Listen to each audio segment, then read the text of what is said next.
Hello friends, I am Apruti. Welcome back to our channel plants space. फरवरी मार्च में आपने ब्लू एरेंथमम प्लांट की फ्लावरिंग तो देखी ही होगी। ब्लू कलर के ब्यूटीफुल फ्लावर्स आते हैं और ये तभी पॉसिबल है जब टाइम से काम किया जाए। तो इसका जो फ्लावरिंग टाइम है वो है फरवरी मार्च, लेकिन इसको ठीक करने का, कटिंग, प्रूनिंग, रिपोर्टिंग करने का जो टाइम है वो होता है रेनी सीजन। अब देखिए साइड में से इसमें काफ़ी सारी शूट्स निकल आई जो कि प्लांट को काफ़ी घना बना रही हैं, लेकिन मुझे मेन स्टेम को रखना है, तभी मेरा प्लांट ज़्यादा अच्छी ग्रोथ कर पाएगा। तो सोचा कि इसको कट करें या ना करें, इसीलिए कट करने से पहले 1 मिनट रुक गई और फिर ध्यान से सोचा कि ऐसा करना चाहिए या नहीं। लेकिन फिर मुझे एक मेन स्टेम ही रखना है, तो साइड की जितनी भी शूट्स हैं वैसे तो ये हेल्दी हैं और आगे जाके इनमें भी ज़्यादा अच्छी फ्लावरिंग मिलेगी, लेकिन नहीं, मुझे मेन स्टेम को ही रखना है। जैसे कि मैं आपसे कई बार शेयर करती हूँ कि प्लांट के मेन स्टेम को रखेंगे तो प्लांट खूबसूरत लगेगा, क्योंकि एक नेचुरल श्रब बन जाती है। तो साइड की जितनी भी इसमें शूट्स थी उनका लालच किए बिना मैंने सबको रिमूव कर दिया और अब मैंने केवल एक स्टेम को छोड़ा है यहाँ पर, और बाकी इसमें न्यू शूट्स रूट्स के पास से बनती रहती हैं, उनको टाइम टू टाइम हटाते रहें। तो मदर स्टेम में भी आप देखिए काफ़ी अच्छी ग्रोथ है, लेकिन इस सब को कट करना पड़ेगा, रिमूव करना पड़ेगा। आप चाहें तो प्लांट की सॉफ्ट प्रूनिंग कर सकते हैं, लेकिन मुझे इसकी हार्ड प्रूनिंग करनी थी, क्योंकि लास्ट ईयर भी आप चेक कर सकते हैं लास्ट ईयर की हार्ड प्रूनिंग से इस बार फरवरी मार्च में कितना अच्छा रिजल्ट मिला था। और अगर हम प्रूनिंग नहीं करते हैं तो ये शूट्स फरवरी मार्च तक जाकर काफ़ी लंबी हो जाती हैं, फिर ये नीचे गिरती रहती हैं और इन्हें सपोर्ट देना पड़ता है, तो प्लांट फ्लावरिंग के टाइम इतना खूबसूरत नहीं लगता। तो मेन स्टेम को रहने दिया है और अब इसको रिपोर्ट करना है, क्योंकि रूट बाउंड हो चुका है और ये समय इसके लिए बेस्ट है रिपोर्टिंग का। जुलाई अगस्त में ये काम आप कर सकते हैं और सितंबर में 15 सितंबर तक आप इसको ठीक कर सकते हैं। तो अभी मैंने देखिए कितना सारा इसका ये जो जड़ें आपको दिखाई, तो ये एक तरह का रूट बाउंड है और जड़ें जो हैं गमले के चारों तरफ किनारे किनारे किनारे फैल जाती हैं, जिससे जो न्यू रूट्स हैं वो नहीं बन पाती। लेकिन इसमें जैसे ही मैंने इसको बाहर निकाला, इसमें काफ़ी सारी चींटियाँ निकली जो कि ऊपर से भी दिखाई नहीं दे रही थी और ये बाहर मिट्टी भी नहीं निकाल रही थी, तो इससे हमें पता ही नहीं चल पा रहा था कि इसमें चींटियाँ भी हैं। तो इनको बिना नुकसान किए मैंने थोड़ी देर ऐसे ही मिट्टी को रहने दिया और ये अंडे लेके अपने चली गई वहाँ से, तो इनको भी नुकसान नहीं हुआ और मेरा काम भी बन गया। फिर मैंने रूट्स ट्रिमिंग कर दी कुछ इस तरह से, और चींटियों के बारे में मैंने ऑलरेडी एक वीडियो शेयर की है, आप चेक कर सकते हैं।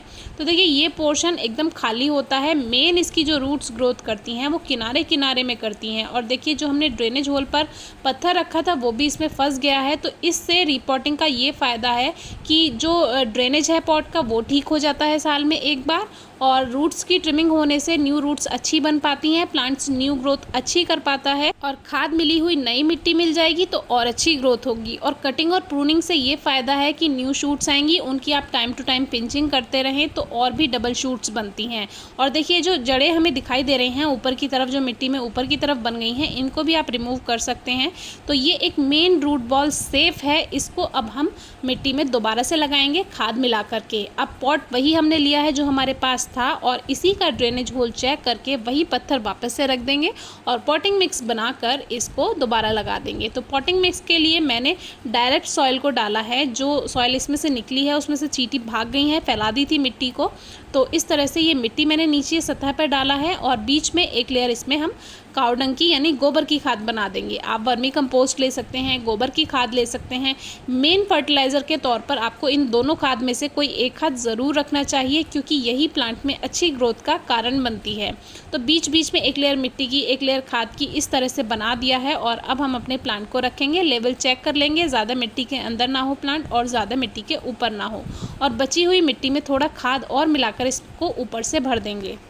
अगर कुछ चींटियाँ मिट्टी में चली भी जाएंगी तो कोई परेशानी की बात नहीं है, प्रकृति ने इन्हें वरदान दिया है, ये अपने आप मिट्टी में जगह बनाकर वापस से निकलकर चली जाएंगी, कोई नुकसान नहीं होगा।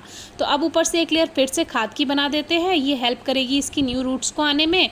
और ये ऊपर से हमने फिर से पॉटिंग मिक्स भर दिया। अब सॉइल को अच्छे से प्रेस कर देंगे और इसमें पानी भर देंगे। जुलाई अगस्त में खाद मिक्स कर दिया है अब हमने, तो आप चाहें तो एक बार अक्टूबर नवंबर में खाद डाल दें और फिर उधर जनवरी लास्ट में खाद डाल दें, क्योंकि उससे क्या होगा, फरवरी मार्च में जो फूल आएंगे उससे इनमें काफ़ी हेल्प मिलेगी फ्लावरिंग में।